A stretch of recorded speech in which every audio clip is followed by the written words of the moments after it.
to trend towards the softer compounds, and also drivers get a couple of goes at it in qualifying. Lindblad on the second of those. Yeah, Marty's going just as quick, if not quicker, behind actually. So this is looking good for Campos, as Lindblad has lost a bit of time though through the second sector. That's where all the time is won or lost, isn't it? And we saw that second lap times, a lot of life was taken out of the tyre. Arvid Lindblad now up to the final corner. Let's see what he can do. The 6/10s back would put you still in the top 10.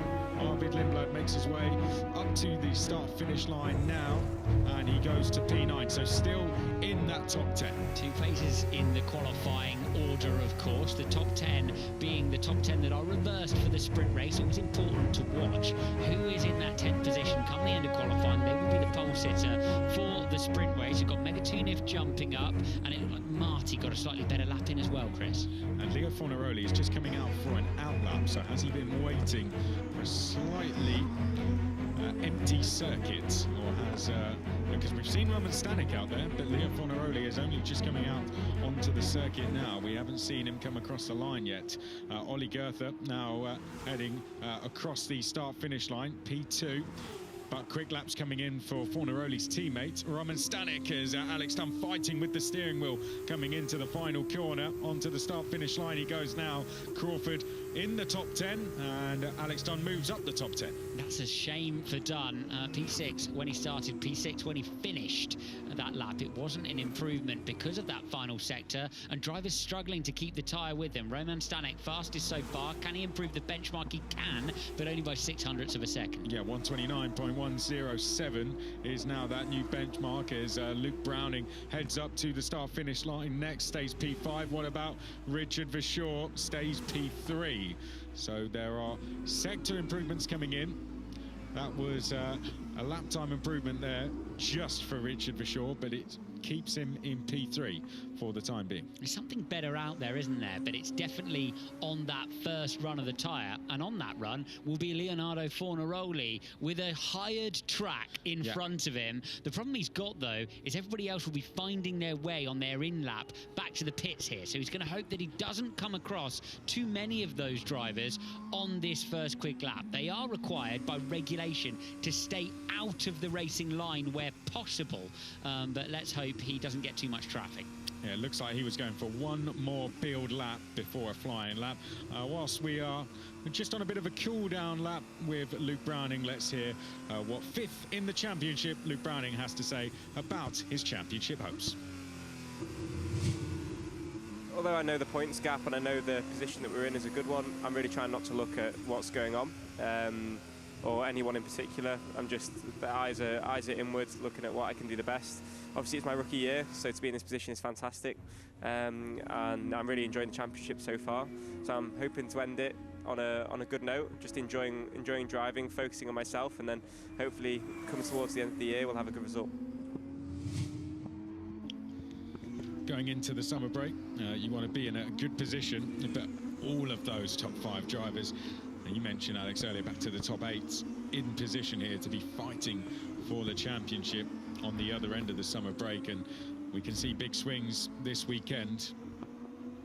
5th in the championship at the moment, also 5th in the standings in this qualifying session. Luke Browning, fastest earlier on, of course, in free practice. Said it gives him a good balance to understand where the car is before qualifying. Gives him confidence as well moving into qualifying. Lindblad still going at it, isn't he? Yeah. Trying to get a better lap out of the Campos, or is he going to ditch that one and come into the pits? 2 green sectors put him on schedule, but I doubt he'll have fuel and time to be able to close that one. No, he's going to come in, so Leo Forneroli will be out there, and it will be a busy pit lane whilst everyone else comes in for a fresh set of tyres. It'll be interesting to see how this works out for Forneroli, who's going to be trying to get some lap times in, and he can only go forward. So one-shot qualifying vibes then for Forneroli. Everybody else in the pit lane watching him deliver, as actually Crawford still out there putting a lap in. And the first sector from Forneroli is decent, not purple, but decent from him. Let's see how the rest of this lap pans out as he runs in the gap with almost the full field now back in the pit lane, expecting there no traffic. And this is the benefit, Chris, of running in the middle of the session here. No chance of a tow, of course, but at a circuit like this, you need to have clear track ahead. It's a bold move from the championship leader. Don't forget to go and do this. It would have been planned out by the team, and Leo Forneroli is now going for this. As you mentioned earlier, there's no one with him there now. Let's see what he can do. Clear road ahead for Leo Forneroli. Now 2 times a sprint winner. Makes his way to the start-finish line and goes straight to the top of the standings.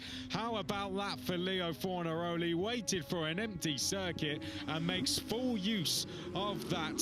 Leo Forneroli goes to the top, but we're just seeing that his time's going to be deleted for turn 1 track limits. Yeah, it's not the best first sector either for Forneroli. So whether he's got a little bit wide out there, Forneroli unfortunately has lost that provisional pole time to track limits in T1.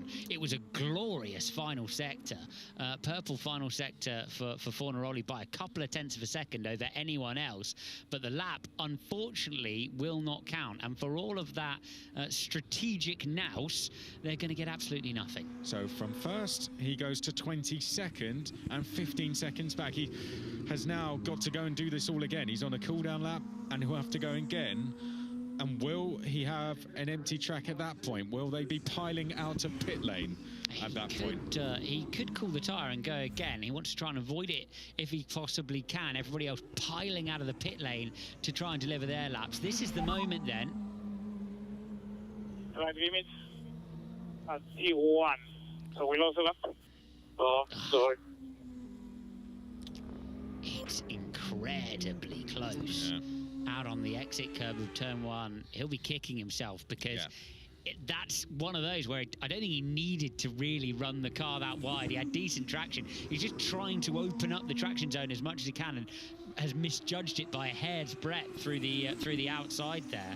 So unfortunate stuff for Forneroli. Looks like everybody's still in the pit lane, and he'll be desperately hoping that they don't just start creeping out on outlaps as he begins this next flyer. That's going to be key, and they stay stationary in the pit lane, and that's good news for the Italian. They start to come out now, but that will be no problem for him because he's already gone sailing by and on to another lap, and he'll have to just hope he's got the tyres underneath him to go and challenge Roman Stanek once again. Oh, he just made it, didn't he? A couple of seconds later, and he would have encountered traffic paradise down towards turn 3. For as it stands, Forneroli, not on the optimum tyre situation, is going to get another one in. Then it's going to put him pretty tight to try and get the final run in, of course. So that's the other side of this issue, is that Forneroli now is going to have to come in, change tyres and get back out again, and he's not better in the first sector. No, he's 1.5 tenths down.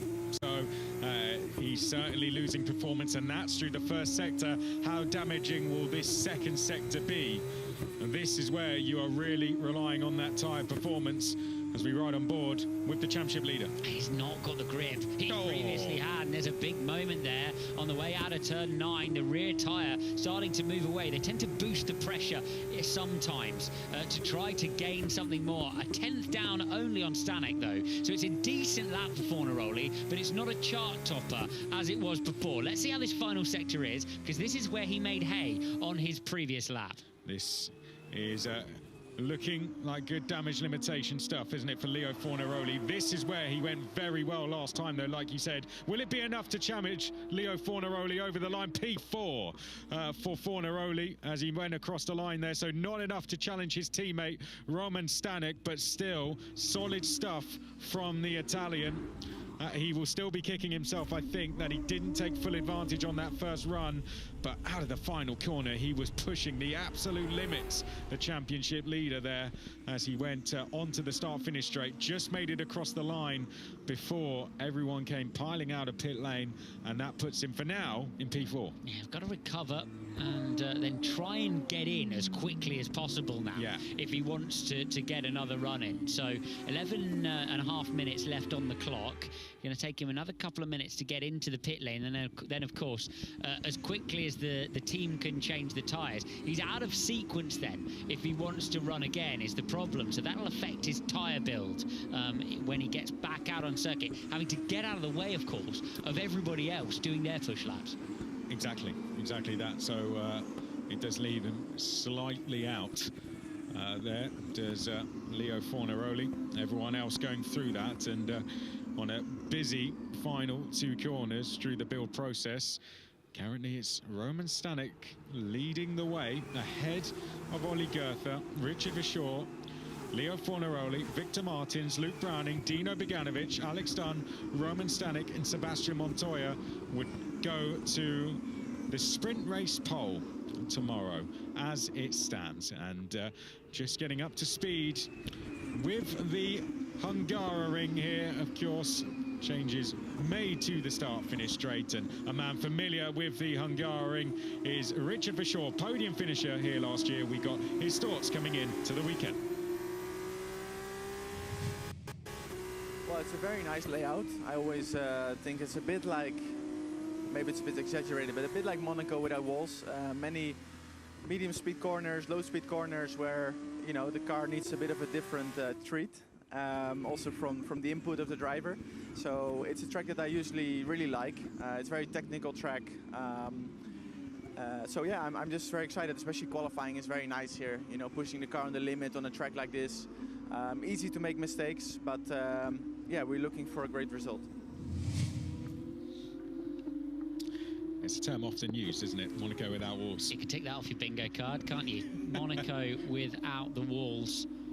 I think it's a bit unfair. You've got a DRS zone down towards turn 1. You've got a couple of overtaking opportunities around the inside or outside of turn 2. Yeah. Doesn't put big energy through the tyre, though. You can see that. People trying sequential laps. Improving on the second one. So Forneroli, the only driver in the pit lane at this stage. Got Alex Dunn, as you pointed out to me on the screen there, Chris, being investigated after the session for an unsafe release. And we go again with a queue down towards turn 13. Yes, now everyone just trying to find their own space. This is why Alex Dunn will be investigated. So he's going to head out the pit lane just in front of Miata. And in general, these qualifying unsafe releases don't lead to much, but Miata really had to jump on the anchors there. Yeah. It might be a fine or a reprimand for that one. We'll see what the stewards think. Yeah, as you mentioned, it was good avoidance from Rotoma Miata to get on the brakes, as we are back to flying laps, and flying is Arvid Lindblad, the British driver, coming into the chicane now, purple through sector 1. Yeah, lovely sector 1 for Lindblad. Looks neater and tidier than his first effort. He carried noticeably more speed there through turn 8, slightly wide through the apex of turn 9. But has found a little bit of extra grip now, and the track really moving forward. It was extremely dirty and green this morning, so with every lap that gets done here, the circuit is going to come to the drivers. A little bit more confidence in the braking zone, the ability to take speed on the brakes into the corners and combine the load together is what they're gaining. We saw Arvid Lindblad get pole position, his first Formula 2 pole back at Barcelona. Can he go and replicate that here? He goes to second place, so a good time, but 4/10 back from Roman Stanek, who's just on a 128.779. We've got Ollie Goethe, 3.5 tenths back. Luke Browning, 7th place currently, but improving. Yeah, Luke Browning rolling through the apex of turn 13. I spotted Leonardo Forneroli there, still in the pit lane. So either they've opted to do one run, or it's going to be an extremely late effort from the championship leader. Victor Martins getting ready to cross the line next as Luke Browning closes the gap to 2.5 tenths and goes to the front row of the grid. The British driver, that's a great effort from him. What about the next Williams Academy car? From Luke Browning, we go to Victor Martins, heading round the final corner. A little slide of the car as he now opens DRS and goes to the second row of the grid. Next, it's Alex Dunn, P6 for the Irishman. Rotoma Miata up to P12. He would have been looking to find a little bit more time than that. Dirksen in the AIX has been so strong at times this year, up to P3. Jack Crawford scored 0 points last weekend, and it has left him with a little bit of work to do.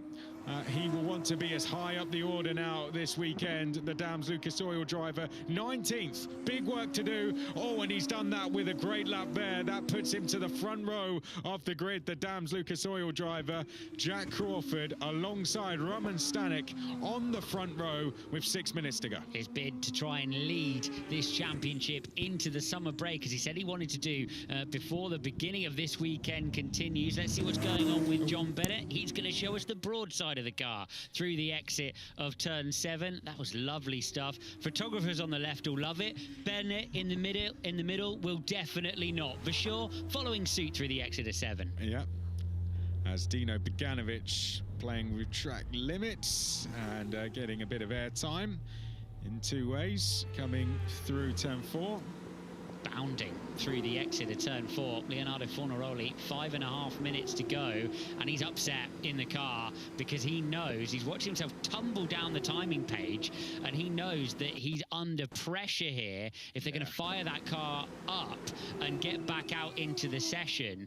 So he's really tight on time now, bearing in mind he's still got to do a bit of a build process on those tires before he can attack. He's just about going to have time to do it, but he's going to be right on the limit. He really is. Arvid Lindblad is going again, it seems. Let's see what he can do. He's had a good session so far. P7 for him. John Bennett trying to improve further back. 31.9. Personal best for him and for Max Esterson, as Lindblad pushing the car. 31.8 it was through the first sector for him. So Forneroli has just rolled out of the pit lane now. It's going to be a one-lap, very late effort from Leonardo to try to take the top spot. You can see that he was clearly capable of it in that lap which got deleted earlier on in the session, but it's a big pressure lap at the end for the championship leader. And there are sector times coming in that could put his place of 10th place under threat here. He's currently just about in the top 10, but the likes of Beganovic, Villa Gomez, Marti, they're all improving on this lap, and he may not be in the top 10 for much longer. Tyres depleted for Arvid Lindblad. He will not have another opportunity, so he looks like he might be done for the session. Also rolling in is Roman Stanek, so there are drivers throwing in the towel early. Marty's looking good through the second sector as well. We've got Villa Gomez improving, so there are going to be drivers just outside the top 10 knocking on the door to try and get inside it. There we go. Pepe Marti goes to P9, and with that, Leo Forneroli is not in the top 10, and that is damaging for him as Alex Dunn trying to get himself further up the top 10. Not the best middle sector for Alex Dunn. Needs to try to keep a bit of tyre if he can for these traction zones at the end of the lap. So neat. Watch that road in. Skirt the inside line there. He orbited turn 13. It was beautiful stuff. Let's see what he's got. Looks like a neat and tidy final sector to the line.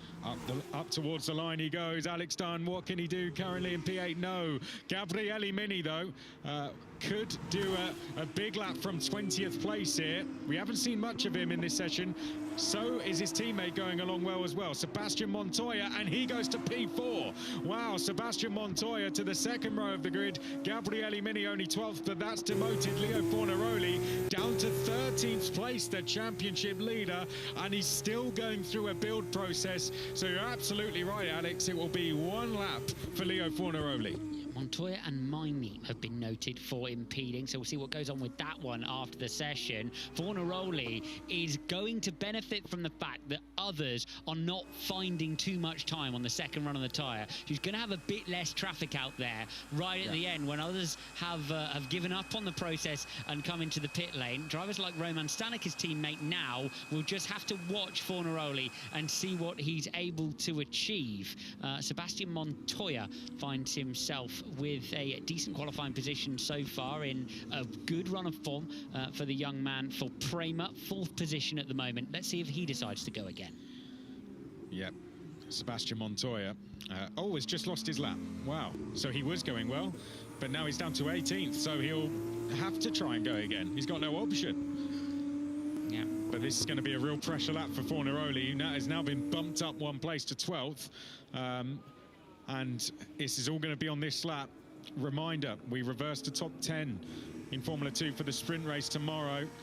So Leo Forneroli has to be in that top 10, and Montoya will now be given that information and will have to try again. Yeah, was starting in Buda, now he's starting in Pest, Yes. Sebastian Montoya. So he's going to have to go again and try and get this lap in. Leonardo Forneroli has very little on the board in terms of a lap time which he will consider competitive, and look at him having to battle the traffic. Rotoma Miata there just behind him will actually peel into the pit lane, but it's a slight rush then for the final part of the build process for the driver with number 1 in his car as he blasts through the heat haze on the last lap of qualifying. Championship leader with work to do as he heads down to the first corner. He's got Jack Crawford up there in second, Browning in third. Drivers all right on his tail in this championship fight. This has to be a good lap for Leo Forneroli to defend that championship lead this weekend. Not great on the way into turn 2. You could see the car bouncing around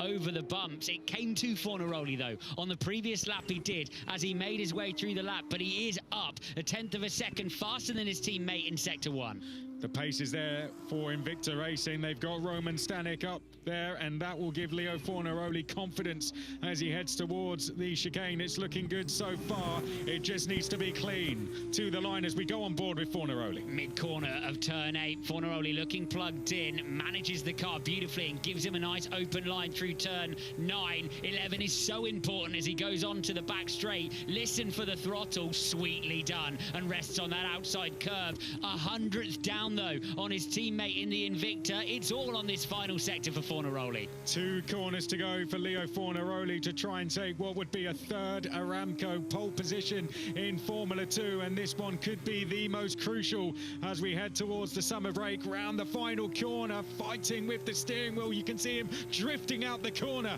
Leo Forneroli charges to the line. Oh, he just misses out by a 1/10 and a half, but it's a 1-2 for Invicta Racing. What about Gabriele Mini? Up to the line he comes. He will stay P12, but that was a crucial lap for Leo Forneroli. He's put himself ahead of all his championship rivals, but not ahead of Roman Stanek, and it looks like it'll be a first Aramco pole position for Roman Stanek, fresh off the back of taking his first feature race win. Roman Stanek has the chance now to hear the Czech national anthem this weekend, because he will be leading us away on Grand Prix Sunday. Oh, Stanek, pole position, mate. Well done. Good job today. Good job, mate. Well done. Victory on paper in the feature turns to pole on the road for the next time around in Budapest. Roman Stanek will be the driver who leads them away. Heroic effort for Leonardo Forneroli, trying something different. The lap just didn't quite work out though, did it? Too much oversteer. You could see him trying to manage it through the final couple of corners of the lap. It's a decent starting place though, for the driver who leads the championship, and Invicta will be very, very proud to see their 2 cars across the front row of the grid. Yeah, they took a clean sweep last weekend. Forneroli won the sprint. Stanek, as you said, on paper won the feature, and 1 and 2. They are quite literally unbeatable at the moment. It is going so well for the team that took Gabriel Bortoleto to the title last year. Yeah, moments then, and a lot of managing of the car there for Roman Stanek. Switchbacks, having to place it. It's one of the tougher qualifying sessions of the year. Yes, mate. It's good, huh? Very good, yes. Well done. Yeah, mate. Incredible. It's incredible. I will never forget this. Crazy. A nice run from Stanek. Forneroli in the action. Crawford third. Browning as well. Another one in the championship hunt. Odd one out ever so slightly. Alex Dunn finds himself in P9 only. And as you point out, Chris, Richard Bashaw. Yeah, that's 2 rounds in a row, P11 for him. So, yeah, work to do for Richard Bashaw. And in a track, as he mentions, that it's not easy to overtake on. So it might be a case of using strategy there. Interesting qualifying. All came down to that final lap for Forneroli, and it was only his teammate he didn't beat. And you know what? I think he'll be very happy for Roman Stanek to take his first Formula 2 pole. Fresh from a feature race win, Roman Stanek now gets another first. It's his first Formula 2 pole position, and he was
Motorsports, and we have got cars on the track. It is FP2 officially underway at the Hungaroring over in Budapest, and hopefully we're going to see a really good session from some of the sort of chasing teams. Ferrari taking a step forward in that first session earlier today. McLaren obviously still very much setting the pace at the moment, but hopefully we are going to see a few people sort of try and close the gap a little bit, and I'll be really excited to see what this sort of all looks like. The Racing Bulls are very quick in FP1. Isaac Hadjar doing a nice job over there, and lots of people talking about the fact that maybe the Racing Bulls might even be faster to a certain degree than the Red Bull at the moment, which didn't really feature in FP1. Mercedes also struggling to really sort of get the pace going and get into sort of the situation and kind of the pace they want to see in the sort of the rankings really at the moment, because they're just so far off where they were about a year ago. And I think very frustrating is the fact that I just don't even think they really understand why. And George Russell was speaking in before about the fact that, you know, they've gone backwards and that, you know, they really need to try and sort of sort things out and kind of work out what's going wrong and why things are going wrong. But he didn't really have an answer, which is worrying times if you're a Mercedes fan with regards to those steps backwards. And I mean, you've got Kimi Antonelli, who has struggled in the last few races, and in a debut season, a youngster like him, you've got to try and make sure that you're on the ball and you're giving him the best possible car to sort of try and compete with, because he's going to struggle anyway, given the inexperience. And they haven't quite done that so far this season. So an interesting session coming up for Mercedes, an interesting weekend, I think, coming up for Mercedes. And we've got a couple of the cars on the track. We'll start getting some times coming in very, very shortly. I want to know, people, who you are supporting. What is your team? Let me know down in the comments below. Let me know what you thought about of the first session. And maybe some early predictions on, are we going to see any surprises in 24 hours' time when we have qualifying tomorrow? Could we see Lewis Hamilton, who's dominated this track in the past? Is he going to potentially be able to try and get that Ferrari operating and into a potential podium for this weekend? You know, let's just call a spade a spade. Very unlikely for him to win, and struggling at the moment to even get to the podiums at the moment, but it is a track that he's had so much success in that if there was ever a time really for him to sort of pitch up and get a good result, this would very much be it. And let's hope that he can try and do something like that over the weekend. But I didn't really see much of him in the first practice. Charles Leclerc, though, wasn't bad at all. So, as I said, there were promising signs coming from Ferrari. Reason to be a little bit optimistic, I think, but cautiously optimistic. I say that as a Ferrari fan because, yeah, you know, we've been optimistic before and it hasn't always paid out. So we have to just sort of be very careful sometimes. We're getting a little bit ahead of ourselves, but hopefully we can really start to put a bit of pressure on the McLarens this weekend and maybe fight for a podium and the likes of that. I've got a poll running in the comments, by the way, asking who do you think will be the quickest in the session. 83% at the moment saying McLaren, 81% now, 17% Ferrari. Nobody's saying Mercedes is going to be one of the faster teams, 2% saying other. If you are one of those 2% people, what do you think is going to be the...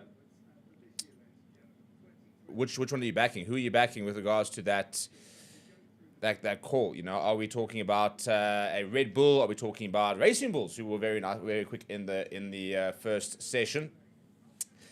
Maybe an outside shot. Maybe the likes of you know, Alonso back into the session. Didn't miss the first session, so we didn't have a particularly good session. Did Aston Martin? But maybe they might be able to just better things up a little bit.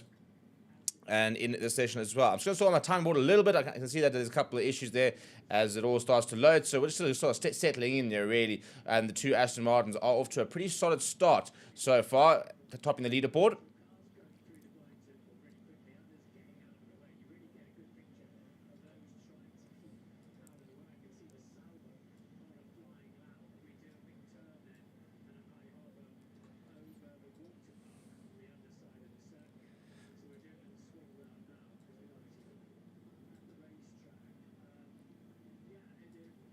So as mentioned, give me a shout out. Who are your teams? You know, who are you guys supporting? What is the general feel? As Yuki Tsunoda goes fastest in the session so far. Nice for him to get a good start off in this session. We need to start seeing more from Yuki Tsunoda, don't we? You know, we really need to start seeing him start to get a lot out of that Red Bull car, which is incredibly difficult to drive. That part we know.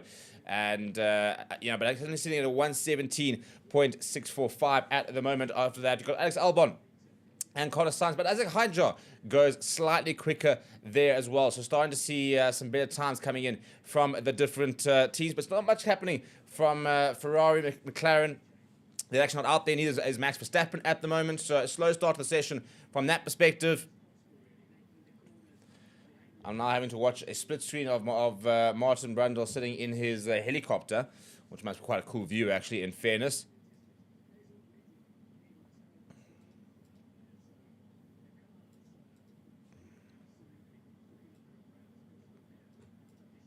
So you can see over there, so far, most of the drivers, apart from Hülkenberg, have done just the 2 laps over there. Ocon doing 3 and Hülkenberg doing 3 there as well. But hopefully we'll see a bit more as Antonelli comes onto the track. And need to see something from Antonelli this weekend. He's struggled so far in the last few weeks. Need to try and step up the game. I do think Mercedes in general have regressed, as mentioned earlier, so not entirely down to him. But he needs to start showing that at least he knows to start trying to keep up with George Russell, which is difficult to do as a young driver in a team that is just not quite where they once were. Speaking of not quite where they once were, Hamilton gave a very interesting pre-session interview where he spoke about the fact that he's just really struggling within that Ferrari, and he needs to try and find something to start getting going, really, and said it's been a very challenging season. He said it's definitely been the most intense season that he's had in his career, which is a very long career, which has had very intense seasons. So it was quite a big call coming from Hamilton himself. But I can understand sort of the thinking. He's had such a good car for so many years, and now doesn't quite have that. Brand new to a team, which is getting there. We're seeing one of the Saubers going quite wide into the dirt trap there. That'll put a lot of gravel onto the road, which won't be ideal. But it's going to take, always thought it was going to take time. I think we were hoping that it was going to be better. I think we were hoping that Ferrari in general were going to be more competitive. Yes, they are, currently second on the in the constructors, but they're not anywhere near the McLarens. There's like 20, 30 seconds on almost every single race between them. So there's a lot to work on from that point of view. But at the moment, we've got George Russell with the fastest lap, by the way. Currently the 117.4. Lewis Hamilton, however, has done a purple first sector. And really, really cool to see the 2 Ferraris up at the top of that leaderboard at the end of the session. Charles Leclerc's done a green first sector and a purple second sector. So let's see what he's going to come around in the next few seconds. Lewis Hamilton looking pretty good as well. And Charles Leclerc is going to come through at a 117. And will go fastest, 170.181. Doesn't quite break the 117 barrier, but does go fastest in the session.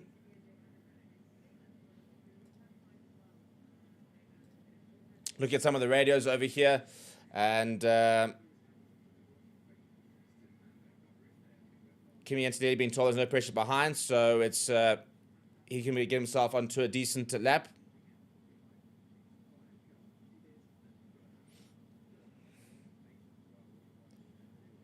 And Hamilton there with his lap, putting in a 117. I think it's 0.3 from the looks of it.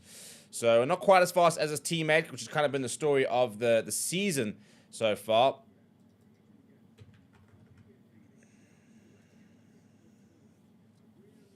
Yeah, so you can see there's a 117.5. 5.8 coming from Hamilton over there. Now Oscar Piastri gets in on the action. He goes fifth fastest. Was the fastest in the first session.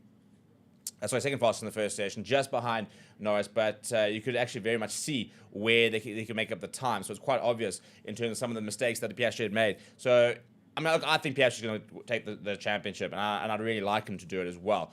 Very good driver. I like his attitude. I think he's a bit of a breath of fresh air, to be honest, and it'd be nice to see a new champion this year. I think Norris has just made too many mistakes, too consistently, to really challenge for the title in a way that he would have liked to have done. He had it. It was his title, really. I think.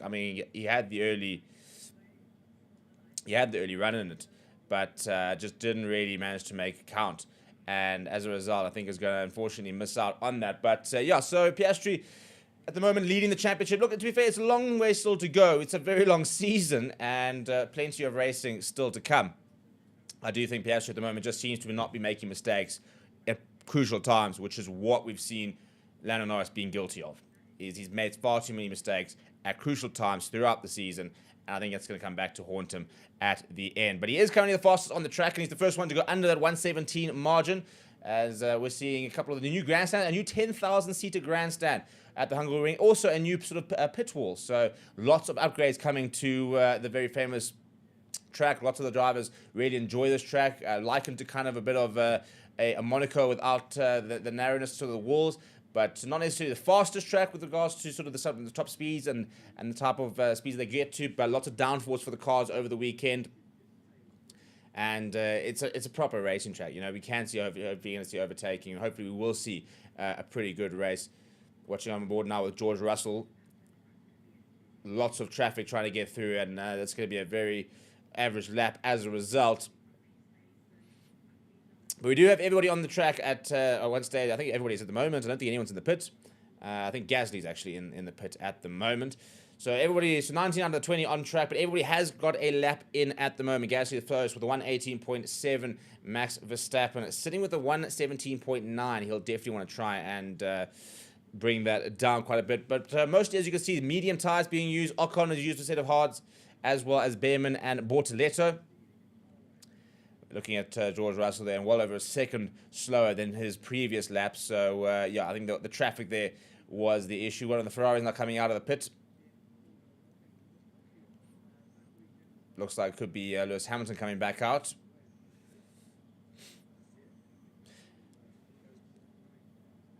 And Hülkenberg now goes into the top 10 with a decent lap coming from him. And it was so cool if we could see him like on the podium. I mean, that was probably definitely the moment of the season so far when he was on his first podium after all those years, all those, I was at 200-odd races, and you finally get a podium. And I think that for me, what was so cool was just the way everybody reacted, and everybody was almost more excited about the fact that he was on the podium than Lando winning. So a very cool moment over there. Going back to some of the team radios at the moment, over saying that, let's go see, what are we going to say? The team radios are interesting.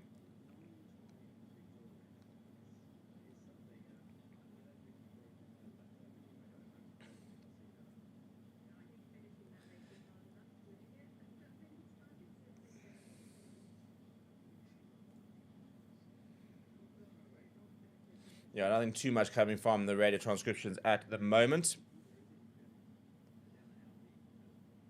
And Hamilton looking to go on a fast lap, saying they're ready to start the lap. Wants to pick up the pace in the last 3 corners to the front.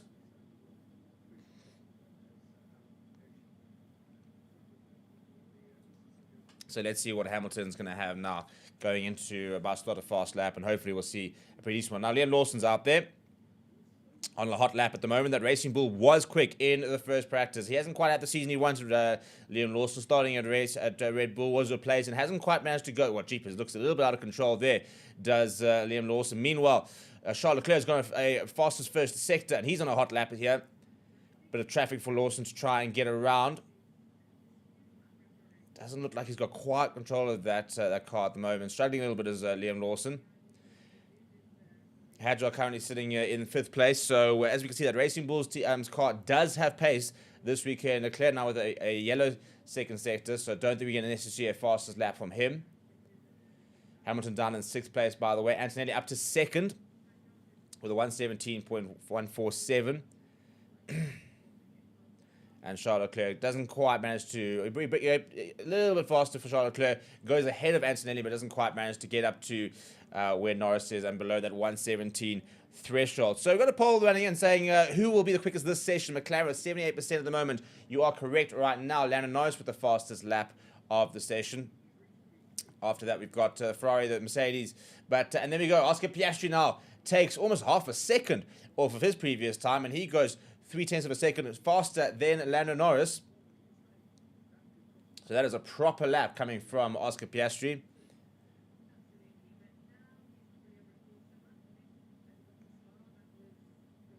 Pierre Gasly is still in the pits, been in there for a while. Didn't have a great weekend last weekend, and you just think, I mean, Pierre Gasly for me should be at a better team. I think he's in the top 10 best drivers on the grid, to be honest, and I think that he's just not quite managing to look. I mean, to be fair, I mean, I said last week. I mean, I say tough weekend, finishing 10th, got points.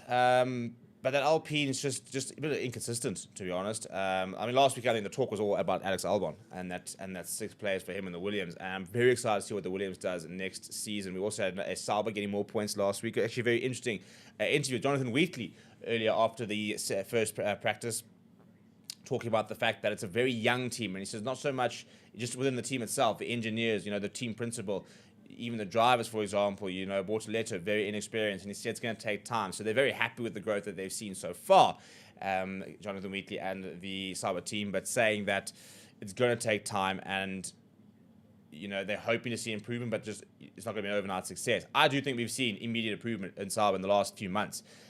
And Hulkenberg getting onto the podium is testament to that. So very interesting to see how that team, when they transition to Audi, what that looks like next year. And just how much performance can they add. But I'll tell you what, speaking of performance, Isaac Hadjar is holding his own at the moment, once again in that Racing Bull, which looks like it's got plenty of pace. At the moment, the 2 McLarens very much setting the trends at the moment. Lewis Hamilton will come through. And it doesn't look like he will improve his lap, unfortunately.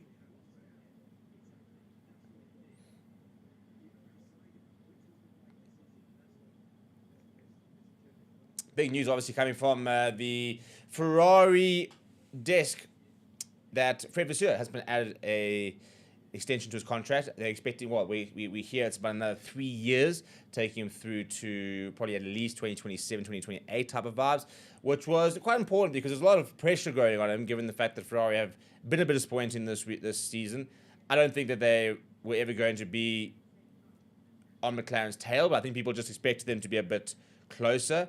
I think people have been very disappointed with how uncompetitive Lewis Hamilton has been so far. That's probably where the pressure is sort of coming towards Fred. So, yeah, I think it's a difficult one. I do think that he's done a good job, to be fair. I think that he, as Charles Leclerc was talking about in the interview, just brings a lot of calm. He's very good at basically shielding, the team. As Lando Norris, by the way, brought a little bit of time off his lap there. Very good at sort of taking the pressure on himself and kind of creating a barrier between the media and the sort of the external noise and the team himself. And I do think he's got the right personality to try and get Ferrari back on track.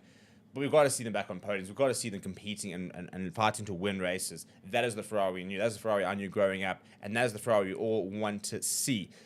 So I'm going to take a bit of a quick break. We will have alternative comments coming up very quickly. But again, I'm going to try to put another poll in the comments and ask you very early on who you think is going to be on poll. So get your votes in and let me know who you think is going to be on poll. And I'll be back very shortly.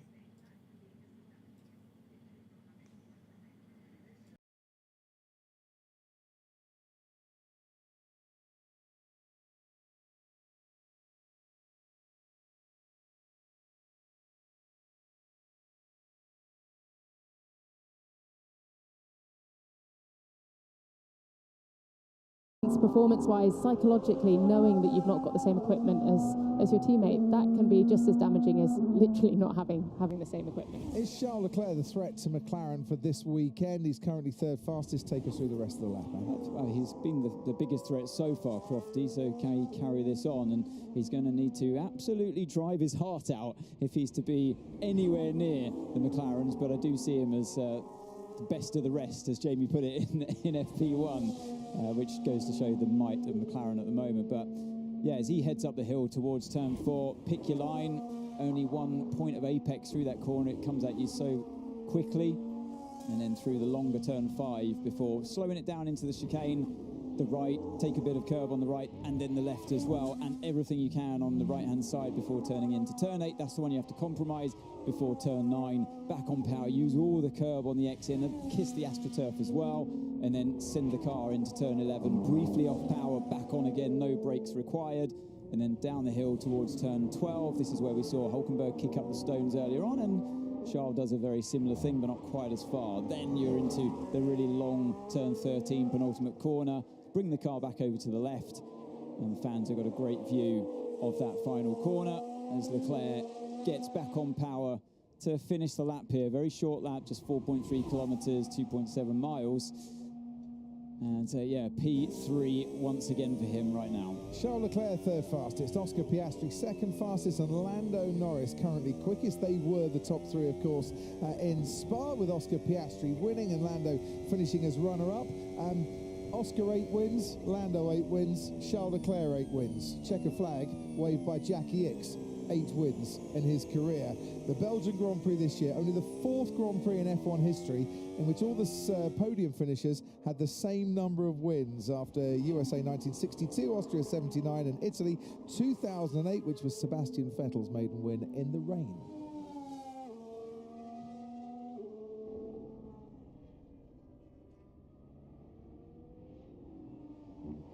I love it when you get that, 8 wins apiece. You two prefer speed analysis and throttle tracing and corner analysis, so take us through this one. That looks like the kind of analogy of, well, I say slow ins, fast out, but Lando just a bit earlier on the brakes, able to carry a bit more minimum speed and not too dissimilar on the exit there. So Lando, by the looks of things in FP1 especially, was carrying a lot of minimum speed in a lot of these kind of medium slow speed corners, and there's a lot of lap time in that because you're in those corners for a long time. So he was able to find a lot of lap times, particularly over the Ferrari, for example, and even his teammate, especially the last corner. So seems to have quite a nice start through here and this track. Is that the simple trick here, slow in, fast out? It's, I think you're looking at me going, oh, I don't know, but not classically, I'd say, on this track. It's more about send it into the apex, and Lewis is very good at that. So I think that's more his natural style as well, just that karter's style, where you try and slow the car down with the front axle, with the front tyres. So you brake and turn at the same time. It's a quick change of steering angle, and you lean heavily on the outside front tyre, and you demand a lot from the front end by doing that. You need, obviously, as Lewis has gone off in the chicane, but I do think in these kind of corners here, Crofty, you need to have a car that's very pointy. When you turn the steering, the car needs to lurch towards the apex, and you've got to be the kind of driver that loves to drive like that, by attacking the front end, attacking the apex of the corner, late on the brakes, and therefore I'd say it's not really the kind of circuit where you focus on the exits too much. I see Piastri as more of the kind of faster flowing, he's got a good flow to his driving, he's very kind on the car on the apexes, and then he does focus more on the exits. He's very good at carrying speed in high speed corners as well, so therefore Silverstone's, we take another look at Lewis going wide there in turn 6-7, but Piastri's more I say fits his style naturally in these cars, at least, he's more of a faster flowing kind of driver. So the Silverstones, the Suzukas, the Spas, that's where he's more in his element. Norris looks forward to these kind of tracks, Singapore as well, street circuits, he won Monaco, so it's more his kind of style to drive it like a go-kart. Charles Leclerc said he really doesn't like this track, which I found surprising. I find surprising as well, because it's one of those tracks I feel a lot of the drivers really enjoy, and a lot of the drivers go very well at, especially the kind of drivers that have come through the ranks in F3, F2. They often win here and go on to win championships. So some drivers love it, Lewis, George as examples, but yeah, I was surprised to hear that from Charles. We're seeing Fernando. This guy, he likes it. Yeah, of course. He's been here 22 times. I'm sure he can do it in his sleep, to be honest. That might have been the camera angle a bit there, but did that Aston look like it was really sliding through the penultimate corner? I mean, they do slide, as we saw when we rode on board with George Russell. Maybe that camera just want that. That's not going to help your tyre life too much, is it? It doesn't. But what you tend to see in free practice, at least, is the drivers push harder than they'll do in the race. In the race, you don't want to be doing any of that kind of stuff. You want to minimise the slip of the tyre, but here you get a bit carried away sometimes and overdrive the tyres.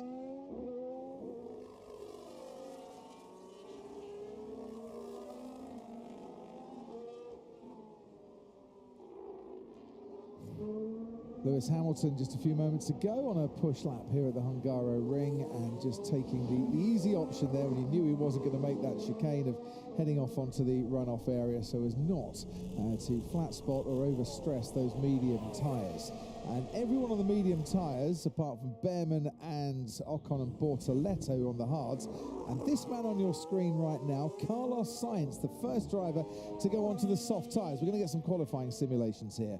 But I'm going to point out the track temperature at 38 degrees. And we're 25 past 5 in the early evening here in Budapest. Now, that is not qualifying time, and it is not race time either.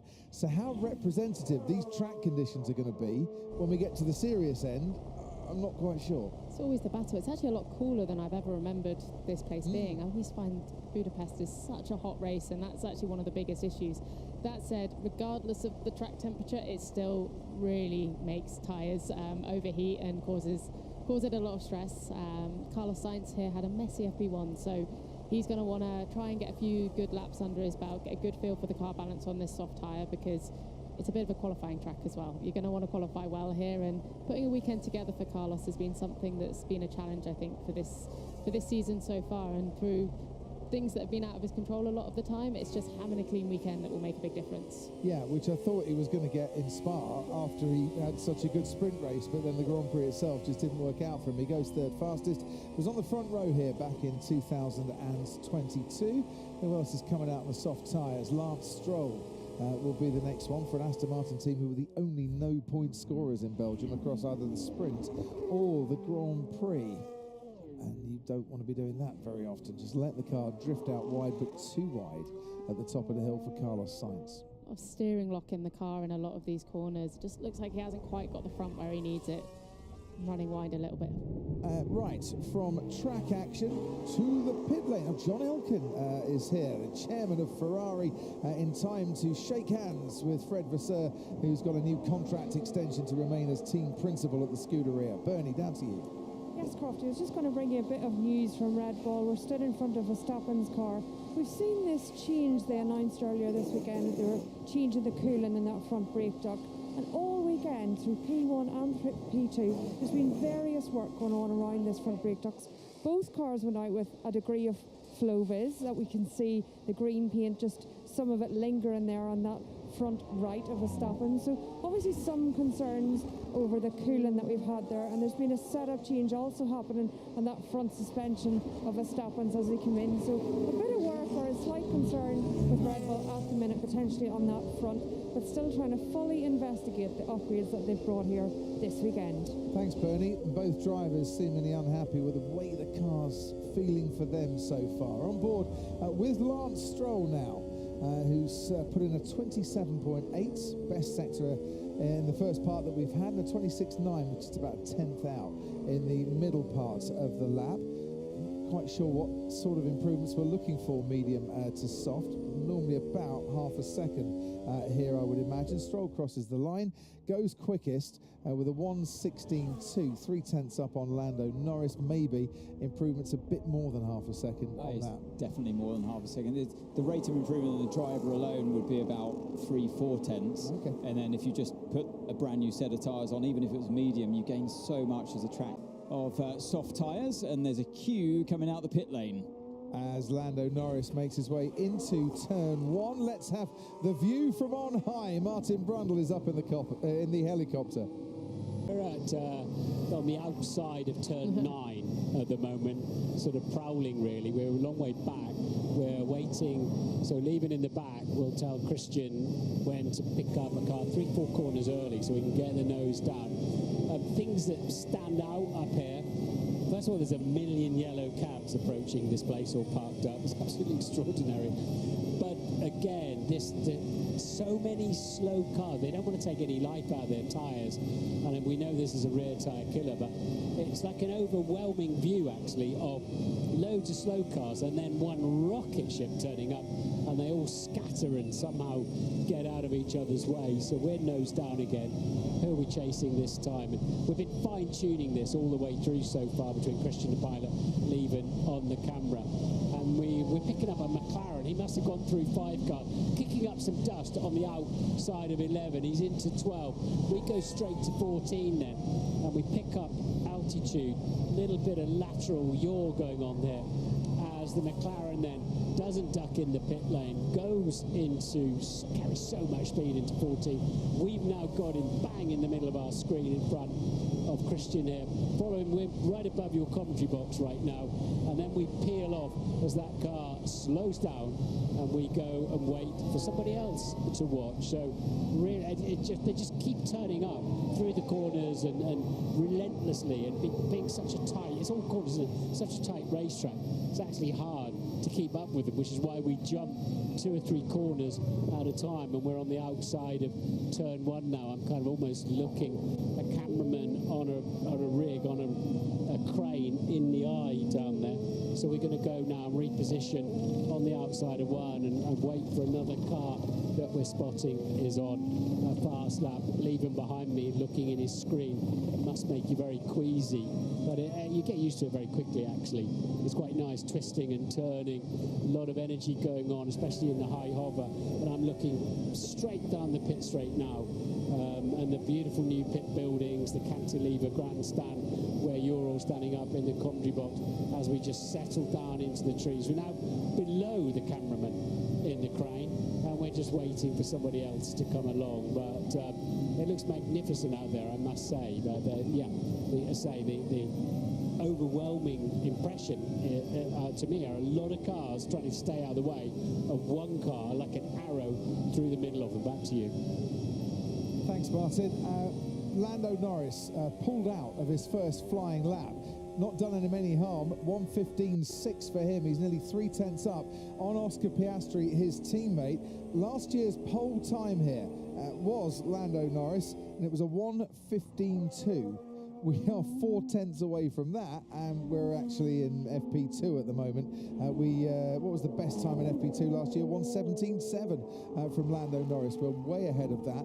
Max Verstappen, meanwhile, not finding the pace in the first 2 sectors that the 2 McLarens had on their soft compound tyres. Lance Stroll's time is holding up nicely, which is really shouldn't be a surprise, given that he's had the fastest lap ever here at the Hungaroring for anyone not driving a Mercedes. He had a 1:14.3 for Racing Point back in 2020. So once again, it's not a track he dislikes. 8th fastest for Max Verstappen when he crosses the line. Hamilton's gone 5th fastest. Hadjar's right up there, 4th fastest for him at the moment. But there is, for this track, from Norris down to Hadjar, top 4, to be separated by 8/10. That's a big gap. Huge gap. I think there's, I mean, as you say, Lance Stroll's lap is actually pretty competitive when you actually look at the leaderboard, but if you look at the lap time, it's a huge deficit that you've seen from the McLarens out front, and it makes you think if the 2 McLaren drivers really put it together between the 2 of them, what their ultimate lap will be. It'll be even more than that, which is slightly concerning. Russell's gone 4th fastest. We're now on board with the Ferrari of Charles Leclerc making his way towards turn 10 and 11. Top of the hill. Before he can rest briefly, they call this bit a straight. It's barely time to get your foot flat to the floor before you're turning the wheel again. Norris will keep out of the way. Leclerc goes past. Max Verstappen's been noted for a turn 3 incident. Maybe we'll get a replay of that in a few moments as Leclerc continues on his way round the final corner. Patience, patience, patience. Now you're straight. Now the DRS is open and you can get your foot to the floor to go 3rd fastest. Norris, Piastri, Leclerc. Who would bet against those being the top 3 come the checkered flag on Sunday? It's been consistently that way, hasn't it, from FP1 to where we are now with 26 remaining, and interesting to see the different cars' strengths and weaknesses through the lap, different drivers that are making mistakes here and there. It's pretty normal on this track in the early stages of free practice. It's so important to hook a lap up around here. I'd say driving as close to a perfect lap as possible for this circuit. It's harder than many, and in that regard it is a bit more like a street track. But Stroll really he's hit the ground running here and improved actually on his 2nd time there. Not in the final sector, but he's improved in both the 1st and 2nd. He's done personal best and pops himself back in front of the Ferrari of Leclerc. So it's another track or another driver where by using a lot of front energy of the tyres, he's quite successful here, is Stroll. So a good wet weather driver as well. And I think this kind of track suits a driver that really leans on the front axle a lot. So he's one of those drivers. Norris as well. I was talking about this before. But yeah, you see some drivers, they just really click for this place, and Stroll is one of those. So let's see what Alonso can do against his teammate. Obviously, nursing that back injury, it's not pleasant. It's not going to go away. And that will be on the back of his mind as well throughout this weekend. Had to miss FP1 as a result of that. It doesn't just magically repair itself. So see what he does. He crosses the line, pops it up to P5. A good lap, but still, Stroll has the upper hand. For a man who's go back to Silverstone last year for the last time Lance Stroll out-qualified Fernando Alonso for a Grand Prix. Piastri on a second lap, personal best in the first part of the lap, and then the tyres didn't hold up, or he didn't find the right line. Second fastest still, and still that 3/10 between himself and Lando Norris. It's quite often the way here where that's where he lost a bit of time. Yeah, that's in the heart of the second sector, so that's why that went downhill from there. But it's a circuit where on that first push lap on the brand new tyre, you quite often don't do your best first sector. That will normally come on the second lap because it's all about the tyre prep. You spend so long trying to, this is the moment, turn 3. With Max Verstappen.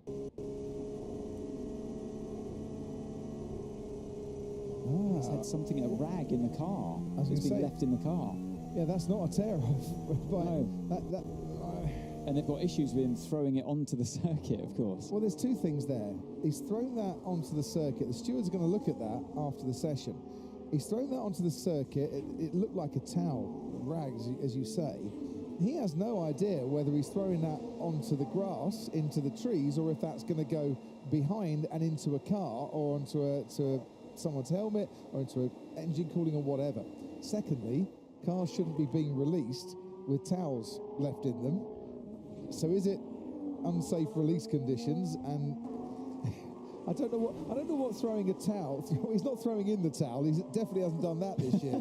He's a long way from that, Crofty. But I don't know what regulation throwing a towel onto the track comes on. No, I think it's kind of like seen as an unsafe release from the team. Yeah. It's a mistake from the team, so I think it'll be maybe a fine coming their way.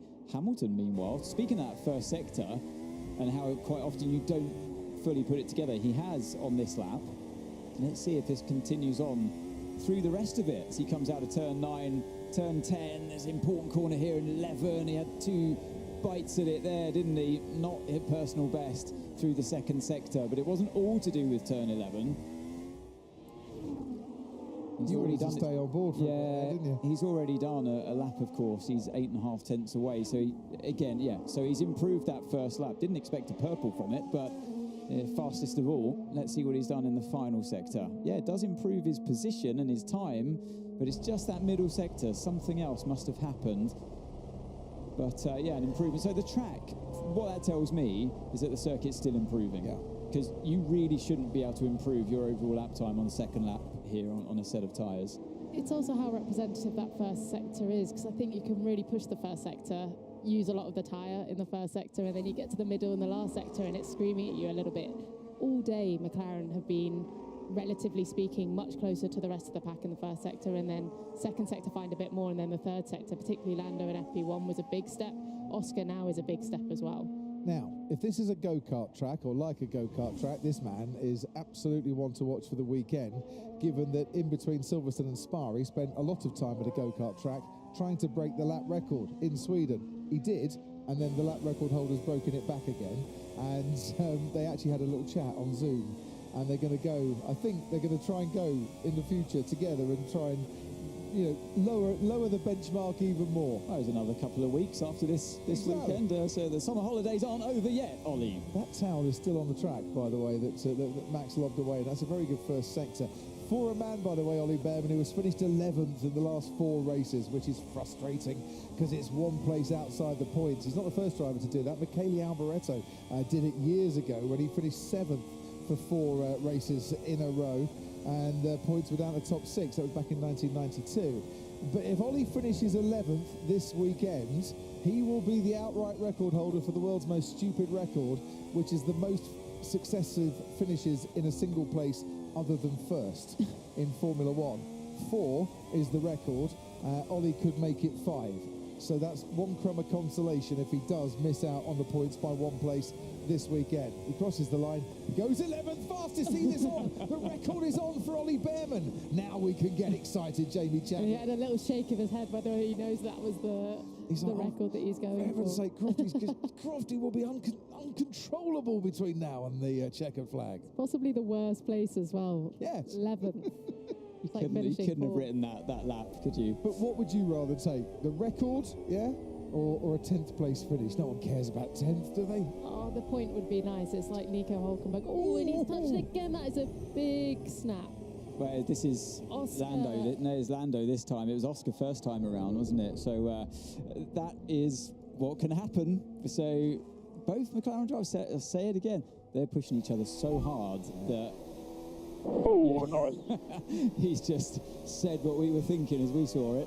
That's going to be a meme, isn't it, now? Oh, Norris. Norris. I was about to say Oscar earlier when he touched the grass. He's always been known for pushing the limit with track usage, particularly on entry, but that is so close. And I always think when you look at these F1 cars, they're so wide, it rewards good track usage. And often you're seeing the tyre just go over onto the grass a little bit, and often it goes unnoticed until you see something like that and you realise how punishing it can be. I was talking to a young lady in Spa, came up for a chat, and she said, "Oh, I'm going to be in Hungary." I said, "What are you watching from?" She said, "No, I'm going to be a marshal." I said, "Oh, yes, second time. I was down the main straight before, but I've been moved to the final corner." I said, "You're going to see quite a lot there, and potential incidents." We were talking about that Carlos Sainz incident. She's probably down there now saying, "Ooh, Norris," because I think everybody was saying that when he touched the dirt. Fernando Alonso is just completing his final push lap in this session. Currently 5th fastest. I'll tell you what, if Aston Martin can be 4th and 5th at the end of this race, that will be huge for that team who need a morale-boosting weekend. I think he stays 5th fastest, does Fernando Alonso, with his teammate Lance Stroll ahead of him, and a top 3 of Norris, Piastri and Leclerc separated by 0.4 of a second.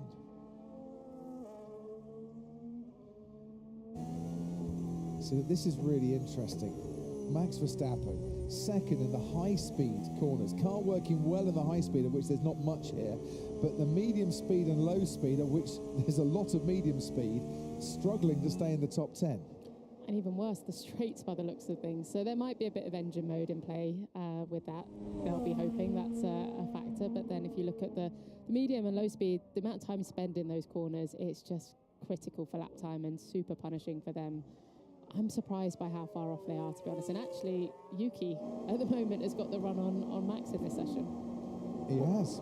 What we sometimes see from Max particularly is when he goes out like he is now on the medium tyre, and you think that they're not going to be focusing on a fast lap, he'll pop in a much faster time than what he's done on the soft tyres, just to confuse everybody. But I was just scanning it, looking, where is Verstappen? Oh, down there in 14th place.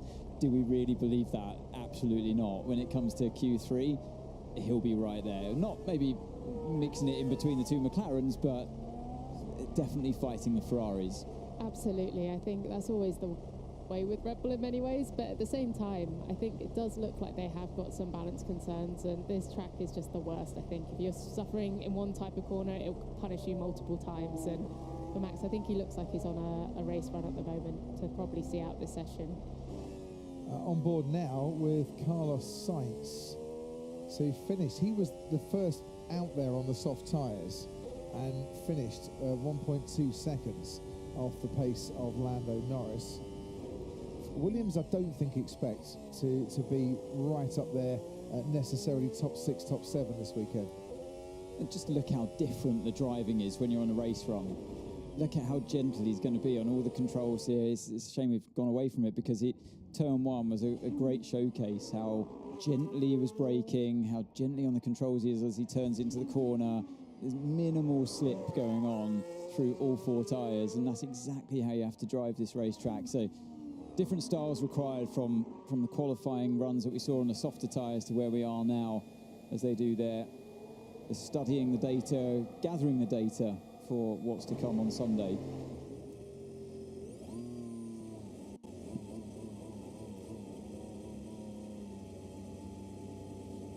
Track dominance, Norris against Piastri, and forget the track dominance. It's the stopwatch that's telling a tale there, currently with about 0.3 of a second.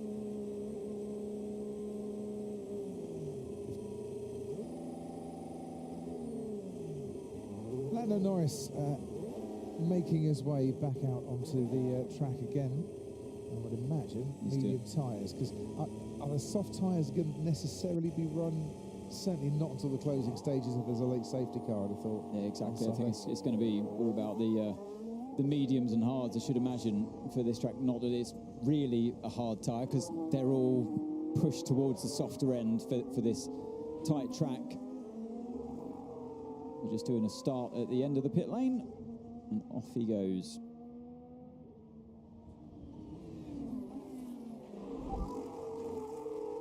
And box. We have lost telemetry. Box. Welcome back to the Hungaroring. Carlos Sainz is just being told over his team radio, having just come out to start his race runs, to box. We have lost telemetry. And if they've lost telemetry, I wonder if they can actually make contact with Carlos Sainz on the radio. Look, here we are on board with him now, and what they want is for him to come in before he goes down the straight again, where they can get the pit board out to actually communicate that way. But if they've lost all the telemetry, whether the radio's working or not, I don't know. I don't know. It could be a different system, but the worst thing that happens when you lose telemetry is that the car can often forget where it is on track. And if that happens, means the engine doesn't deploy all the battery. Exactly. Everything can shift around. Even your DRS zones can change as well if he were to be using that. So yeah, it's a serious thing if they've lost telemetry on the car. His DRS isn't open. I know he's on a race run currently, so whether he was planning to use DRS or not, I don't know. But that kind of suggests to me, Jamie, that Carlos Sainz can't hear what they're saying to him on the radio. Exactly. Even if the way is sort of in the way of the race symbols there, it's as if he hasn't got communication coming to him. Either that or it's miraculously come back and he can continue, and we've just not heard that message. But I don't see any pit boards being thrown out along the start-finish straight, which is the sort of old-school method of communicating with a driver before radios came about. Can't shout at him. Even with these V6s, you still can't hear from the pit wall. You can hear, though, if you've got headphones on and a microphone, and if you're standing next to Bernie Collins. And that's what the lucky position that Felipe Drugovich finds himself in at the moment. Bernie, down to you. I don't think Felipe's in the lucky position. I think I'm in the lucky position to get to speak to Felipe. Lovely to speak to you. Looking at the board across from us, the Aston Martins in P4 and P5. I cannot hear you. Can you hear me? Box. We've lost telemetry and all comms. Stay out. We got telemetry back. Stay out, I think please. the car was working well since FP1, and that was a positive that we could see. I think the car was actually quite nice to drive compared to the other times I drove, and yeah, we saw there was more performance to gain from it. Obviously, it's still FP2, so we don't know what the others are doing, but hopefully we can carry on this performance to tomorrow. And obviously a bit of a late call-up for you to P1. We weren't expecting it. Maybe you had some more warning, but just talk us through, as a reserve driver, how ready you are for that P1 seat and how much work there was this morning to get into it. Yeah, I mean, it was, I would say, a big lack of preparation because, I got only the confirmation this morning, so, it was quite in a rush, I would say. Everything was just, I woke up early, just came here quite early, got a few stuff through with the engineers, just had a few meetings, and yeah, off we went, and yeah, I just looked at some videos from before. I had a few laps in the simulator before Spa for Budapest. I wasn't in simulator this week, so, it was a bit last minute, but I actually really enjoyed the session. Car was nice to drive, and we got the work done, so it was pretty cool. And final question, obviously during this session now, you're on the pit wall, looking through the data, listening to the driver feedback. Do you enjoy being on the pit wall, or much happier in the seat in P1? Well, the seat in P1 was so much better. I don't like this. There was, for sure there's many people that wish to be here, but at the same time, I just wish I could be at the main seat all the time. So I'm just working really hard for that, but at the same time, I think it's a good opportunity, just to be with engineers and trying to learn as much as I can. Obviously, all these years that I stayed in this position were not the coolest for me, but I think it shows on track. Every time I jump in the car, I'm quite ready and I feel comfortable. Obviously, if I keep doing this week after week. For sure, I have a lot more performance to gain, but yeah, it is what it is, and I'm happy with the session today, and yeah, we'll see for the future. Thank you very much, Felipe. I'll let you get back to your seat and watch on. Thanks ever so much, Bernie, and to Felipe Drugovich as well. Pierre Gasly about to start another lap. While he does that, while we were talking to Felipe, we heard the team radio message that might be good news, and I think is good news for all Williams fans and Carlos Sainz fans out there. Let's have a listen.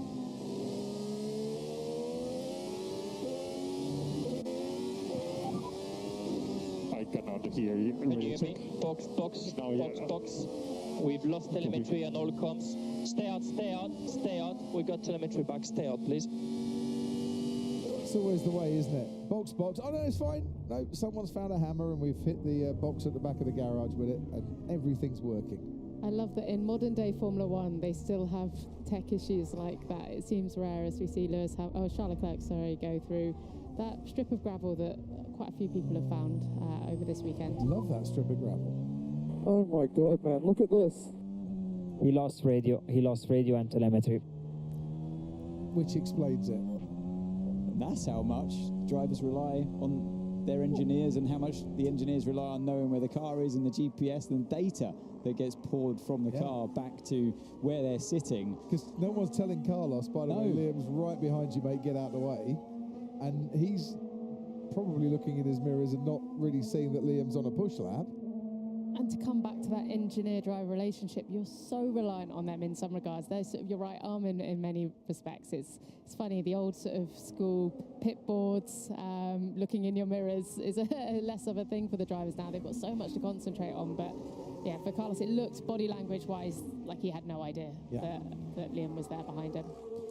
Alex Albon will know that right behind him is Lando Norris in the McLaren. Now, he doesn't have to move out the way. He's on a push lap, and Lando Norris is on a push lap, but I would imagine Lando Norris would quite like Alex Albon to get out of the way. And here we're going to see for a little while how difficult it is to overtake at the Hungaroring. It is not an easy track. DRS has helped this place a lot in the last few years, but it still remains, Anthony, a really tricky place to try and get past, even if you're in a McLaren. Yeah, I mean, both drivers, like you say, are pushing relatively, because look at this, Albon using the DRS, and we often see that when they don't want to be overtaken. I don't know what's going on. It's just unbelievable. I can't get it in balance. Yeah, they've got a tough day in the simulator, a tough session coming up in the simulator after this session and overnight, but we shouldn't panic. All the Red Bull fans out there watching on, don't panic. We've seen it so many times before. One team can turn it around so quickly. It's Red Bull. What are you waving your hand in the air for? I was doing an impression of a helicopter. Guess what? Martin in the helicopter? Well said. Martin.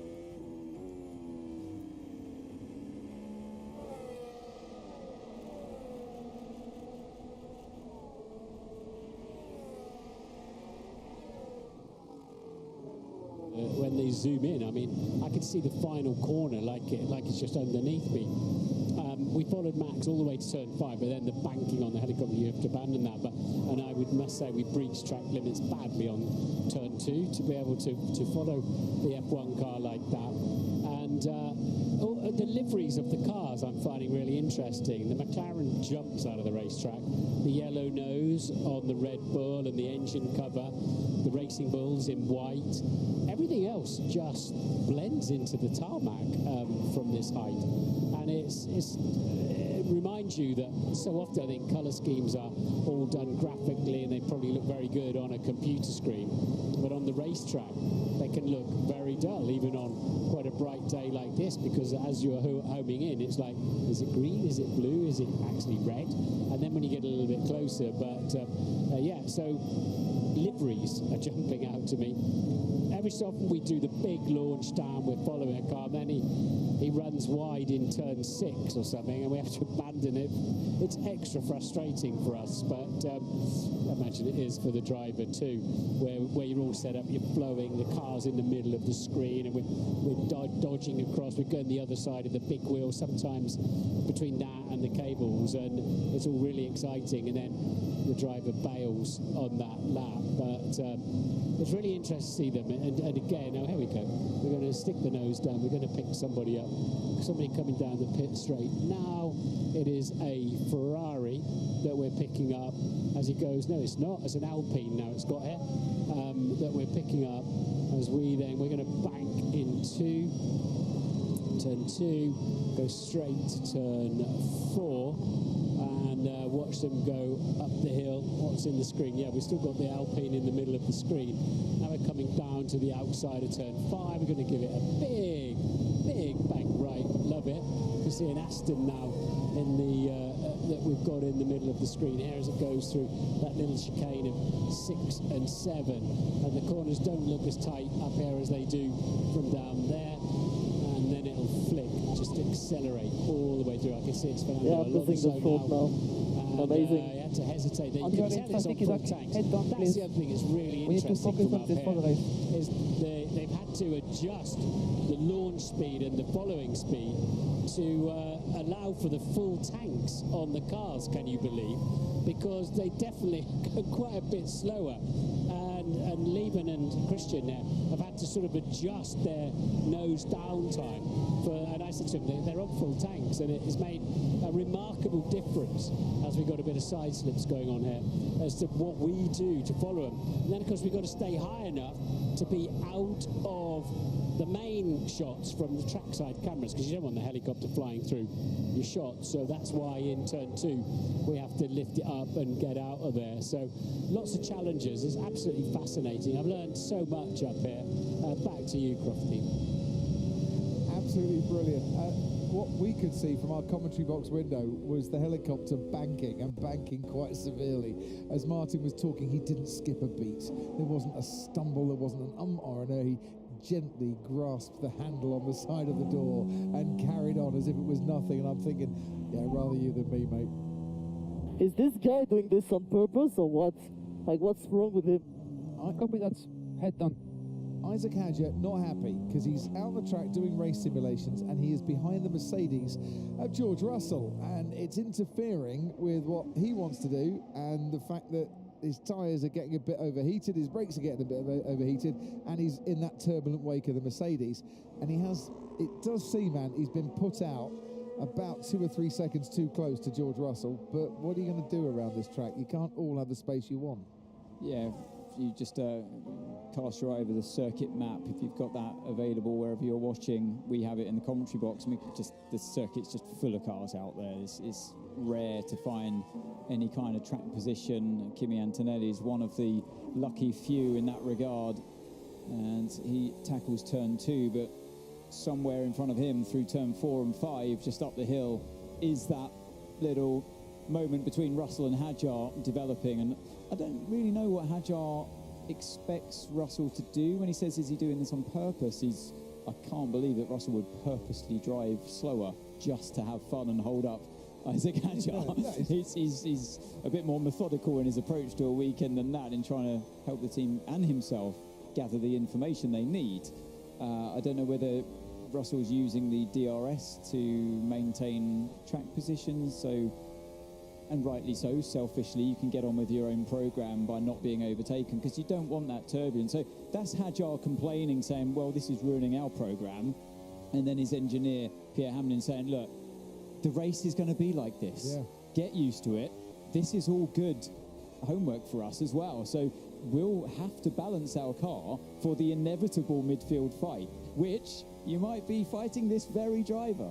Guess what Isaac Hadjar's just done? He's pitted. So he's now not behind George Russell. So I assume they're going to switch him on to a different set of tyres. What tyres was he on? He was on the mediums, and he'll probably come out on the softs for a couple of laps and for a practice start as well. But he is back into the garage for a while. Think about George Russell couldn't increase his pace if he had the opportunity, because he'd be right then up the tail of Yuki Tsunoda, who was the next car up the road. And by the way, Martin was talking about the different speeds. There's the towel. It's been there ever since Max Verstappen threw it out of his cockpit. I'm surprised. I suppose the thing is, we've had a lot of cars going around the track pretty much all the time, and it's I wouldn't fancy being the marshal coming out to get that. This is where Max was when he threw the towel. I think he was trying to get rid of it as best he could, but yeah, he did drive pretty much right up to the edge of the track, and I'm pretty sure he won't get in trouble for it. No, but the team will get in trouble for it, sending the car out there in an unsafe way. They'll say, why didn't you come in, drop the towel off, and go back out again? And the answer to that is, well, because I was on the soft tyres and I didn't want to take any life out of them. And they'll go, yeah, but that's not the point. And then I'm sure there'll be a fine, something like that, if the stewards decide the offence is worthy of it. 15 seconds to go. Lando Norris and Oscar Piastri, as expected, out in front. And it's Lando Norris who, certainly round a 2.7 mile track, has a big time pace advantage over his teammate. But it is only Friday. And a big slide for Verstappen through turn 8 as well. Complained on the radio, as many have done, with the balance or ill-handling car that he's got under him, and he's not happy in there. But we've seen this so many times from Max, particularly Red Bull. They sometimes struggle on a Friday, and then they work extremely hard overnight. I think they must have some good correlation tools back at base after running the car on track. And don't forget, the cars often run a lot more sensors on them. Kilos worth of sensors on them compared to another 100 today compared to tomorrow and Sunday. Anything up to about 300 sensors on the car. What are we looking at? This is another slide all over the curbs as well, and that's just the lap he's done. And then he got into turn 8 and had that moment. So yeah, that could have been a lot worse there. Lando having to lock up. Save it till Sunday, boys. Sweat round the outside. Well, what was that all about? That will be terrific if that is a battle for the lead on Sunday. But Andrea Stella's probably looking at that. The pit will go, no, it's only Friday, guys. Come on, calm down. Maybe it's Norris, and this is what you look like in my mirror in Austria, turn 4 earlier in the year. That's okay. Wow, what was going on there? Well, Lando came out of the pits, and Oscar was on a lap and didn't want to be behind his teammate. And Lando was like, I don't really want to be behind my teammate either. It's great practice for Sunday. Maybe Lando was just practicing the outlap, which you often do, but I don't know why.